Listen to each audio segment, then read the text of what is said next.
नमस्कार मित्रांनो, आज आपण चालू असलेले लोन लवकरात लवकर कसे रिपेमेंट करू शकतो याच्याबद्दल आपण स्ट्रॅटेजी करणार आहोत। सर्वात आधी प्राधान्य ठरवा। समजा आपलं लोन जास्त रेट ऑफ इंटरेस्टने चालू असेल तर ते लोन आधी आपल्याला लवकर क्लोज करायचंय। उदाहरणार्थ क्रेडिट कार्ड, पर्सनल लोन यांचे रेट ऑफ इंटरेस्ट जास्त असते, त्याच्यामुळे इतर लोन पेक्षा आपण हे लोन लवकर क्लोज करावे। शिवाय होम लोन सारखे रेट ऑफ इंटरेस्ट असणारे लोन हे आपण उशिरा भरले तरी चालेल। सेकंड, स्नोबॉल पद्धत। स्नोबॉल पद्धत याच्यात कसं असतं की कमीत कमी अमाउंट असलेले जे लोन आहेत, म्हणजे कमी रक्कम शिल्लक असलेले लोन हे लवकर आपण पेड जर केले तर इतर लोन क्लोज करायला वेळ मिळतो।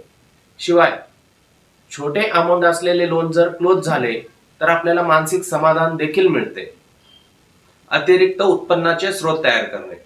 आपला इन्कम वाढवण्यासाठी आपण ॲज अ फ्रीलान्सिंग किंवा छोटासा बिझनेस स्टार्ट करून आपलं उत्पन्न वाढवण्यावरती भर दिला पाहिजे।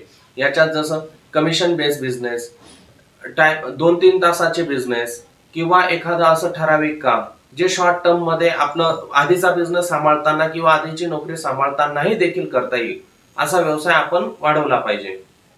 अतिरिक्त उत्पन्नाचे स्रोत मध्ये समजा आपल्याला इयरली बोनस, टॅक्स रिफंड किंवा रेंटने येणारे पेमेंट हे देखील आपण इतरत्र खर्च न करता हे पेमेंट आपण आपल्या लोन मध्ये टाकून क्लिअर करू शकतो। फोर्थ, कर्ज एकत्रीकरण।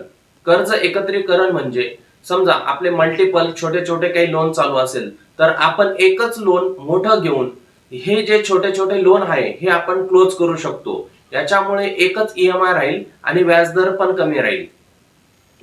किंवा आपण कमी व्याजदरात लोन उपलब्ध करून जे छोटे छोटे ईएमआय जे चालू आहेत किंवा छोटे छोटे लोन आहेत ते आपण एकत्रितपणे क्लोज जर केले तर आपला एकच ईएमआय असेल आणि कमी व्याजदर असल्यामुळे जास्त व्याजदराचे लोन आपण क्लोज करू शकतो। मल्टिपल लोन लवकर क्लोज करण्यासाठी आपण वर्षातनं किमान पार्ट पेमेंट, प्री पेमेंट कमीत कमी 5% 10% तरी आपण केलं पाहिजे, जेणेकरून लोन लवकर क्लोज होईल।